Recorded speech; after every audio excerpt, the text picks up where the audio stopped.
Tafresh Beis, 1842.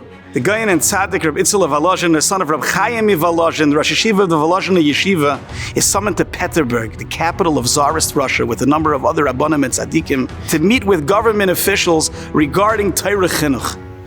At that time, Petersburg, St. Petersburg, was a bustling city that no Jews were allowed to reside in. It was a bustling city full of palaces and ministries, garrisons of soldiers, many soldiers patrolling the streets. It was a bustling capital city, completely devoid of a Jewish population.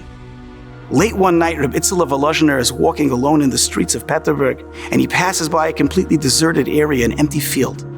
Suddenly, he hears a choking sound of sobbing coming from inside this deserted field. He goes to investigate. There's nobody there except a Russian soldier standing guard. He came a little closer and he sees that the soldier is sobbing, crying, saying Tikkun Chatzotz in the middle of the night. This was a Yiddish soldier drafted in the Tsar's army. And yet in the middle of the night, he's crying, he's pouring out his heart. Crying for the Geula, crying, Vaila Haishchita Diyu Begalusa. The Heilige Chafetz Chaim used to tell over this story, and he would recount something absolutely amazing. 44 long years later, in 1886, finally, Yidden had been given the right to move into St. Petersburg, and a grand central Beis HaKnesses was erected for all of the Yidden in St. Petersburg, and it was erected on that precise location, in that empty field. And the Chafetz Chaim explained, Yaakov Avinu woke up in the morning after his Mara Sulam. He said, Ochen Yesh Hashem, b'mokim hazeh. He said there was Ashras HaShechina in this place.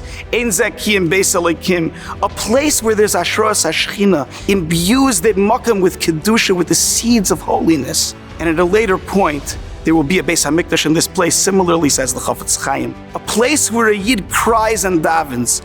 A place where a Yid does a mitzvah. This imbues, this plants seeds and reservoirs of Kedusha that maybe many years later will find fruition in a makam of Kedusha.